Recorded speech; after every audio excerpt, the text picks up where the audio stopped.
제25장.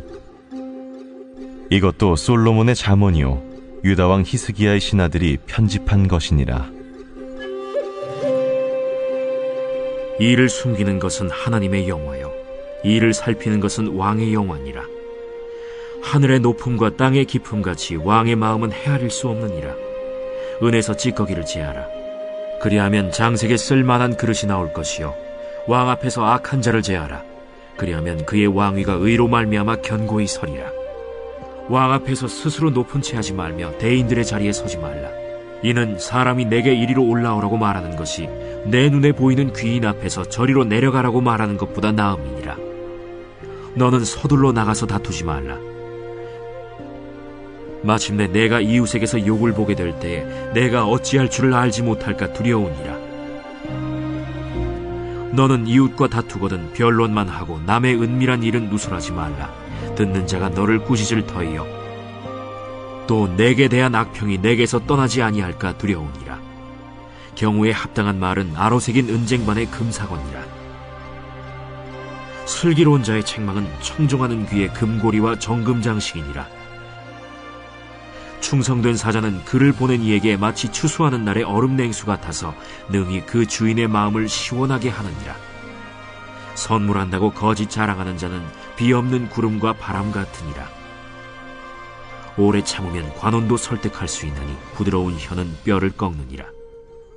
너는 꿀을 보거든 조카리만큼 먹으라. 과식함으로 토할까 두려우니라. 너는 이웃집에 자주 다니지 말라. 그가 너를 싫어하며 미워할까 두려우니라.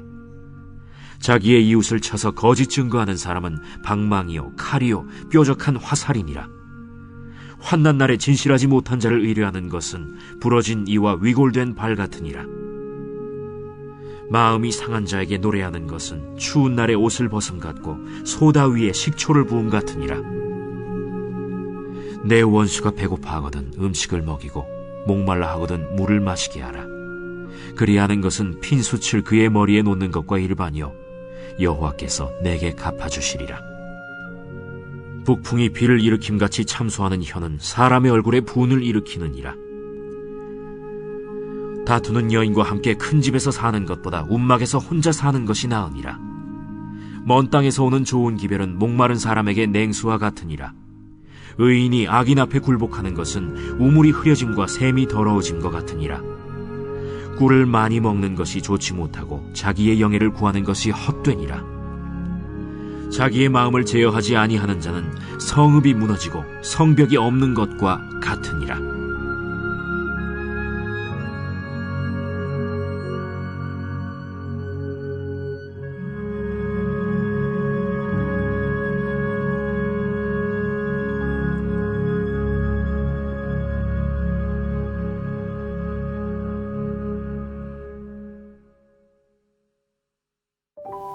새벽 영성 기도 시간입니다.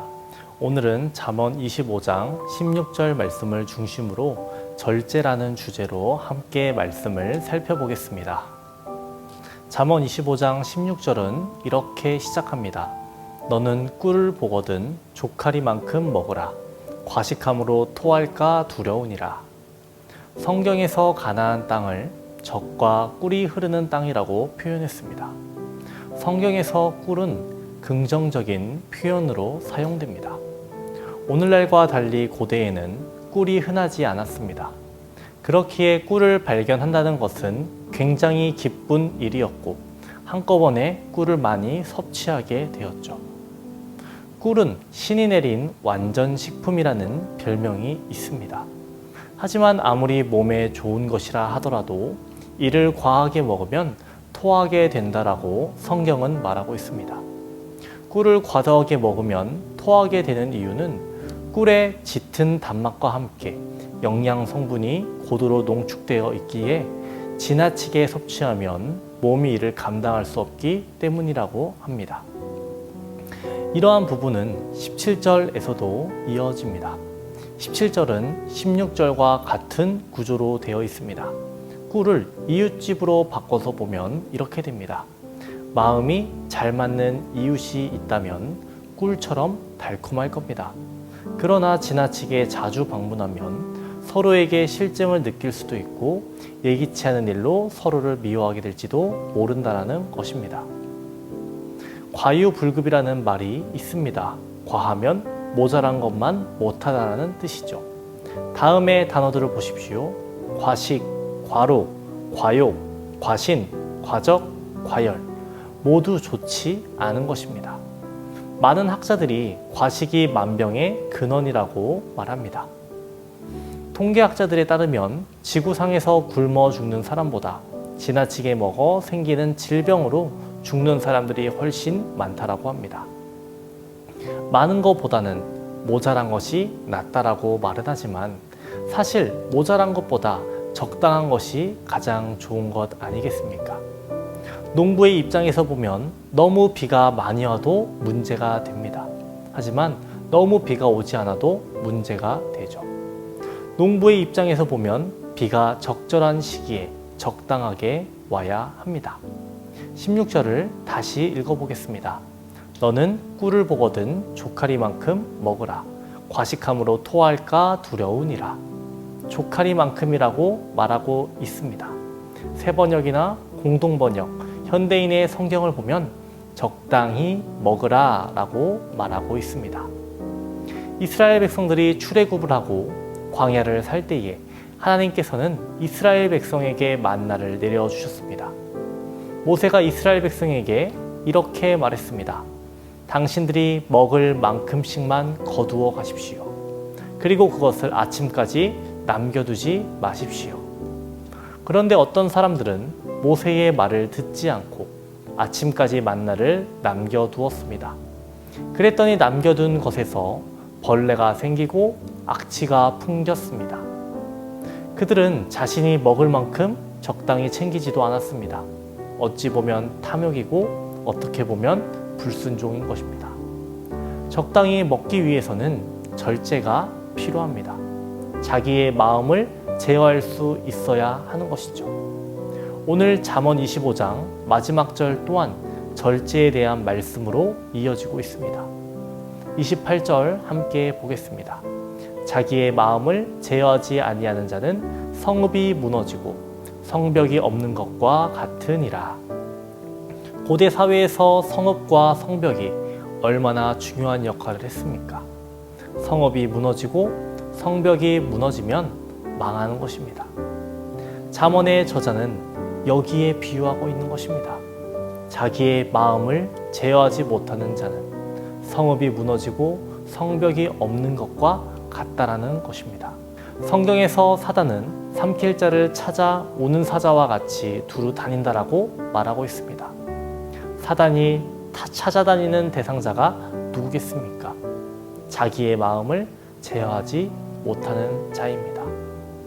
보병과 싸워도 이기지 못하는 자가 마병과 싸워 이길 수 없다라는 말처럼 자신의 마음조차 제어하지 못하는 자가 세상과 싸워 결코 이길 수 없음을 우리는 기억해야 하겠습니다. 주님과 동행하고 우리의 마음을 지켜내는 저와 여러분 되시기를 주님의 이름으로 축원드립니다. 오늘은 월요일입니다. 월요일 공동기도 제목은 나라와 민족을 위한 기도입니다. 먼저는 이 땅의 영적인 회복과 자유민주주의를 위해서 기도해 주시고 분열과 갈등이 사라지게 하시고 경제를 회복시켜 달라고 기도해 주시기 바랍니다. 김유지, 박김소망, 이은채, 임채훈, 오윤준, 정선우, 최영진, 임병인, 최보겸 수험생들을 위해서 기도해 주시기 바랍니다. 공동기도 먼저 해주시고 개인 기도로 맞춰주시기를 부탁드리겠습니다. 기도하겠습니다. 하나님 아버지, 오늘은 절제에 관한 말씀을 살펴보았습니다. 자기의 마음을 다스릴 줄 아는 성숙한 그리스도인이 되게 하여 주옵소서. 하나님, 우리에게 필요한 것을 알맞게 적당하게 공급해 주시고 하나님께 감사하며 살아갈 수 있는 믿음을 주님 허락하여 주시옵소서. 나라와 민족을 위해서 기도합니다. 이 나라 이 민족에게 영적인 회복을 허락하여 주시옵소서. 자유민주주의가 무너지지 않게 하시고 분열과 갈등이 사라지게 하여 주시옵시고 하나가 되게 하여 주시옵소서. 또한 경제가 회복되게 하시며 성도들의 삶이 어려움 당하지 않도록 하나님의 손길을 경험하게 하여 주시옵소서. 담임 목사님의 사역 가운데 항상 하나님 함께하여 주시옵소서. 사역의 자리마다 회복과 치유의 역사를 더하여 주시옵소서. 암으로 여러 질병으로 고통받는 주님의 자녀들 주의 손으로 안수하여 주셔서 깨끗이 낫게 하여 주시옵소서. 특별히 박재승 권사, 김정수 집사, 오유미 성도, 박서연 청년에게 용기를 잃지 않게 하여 주시옵시고 힘과 능력을 주시옵소서. 연로하신 장로님, 권사님들의 건강을 또한 지켜주시옵소서. 시험을 앞두고 있는 수험생들의 믿음을 지켜주시옵소서. 건강을 허락하여 주시옵시고 지혜와 명철을 허락하여 주시옵소서. 하나님, 이들의 길을 열어주시고 하나님과 동행하는 삶을 살아갈 수 있도록 주님 도와주시옵소서. 오늘 하루도 우리의 마음을 지킬 수 있는 힘과 능력 더하여 주시옵소서. 예수 그리스도의 이름으로 기도합니다. 아멘.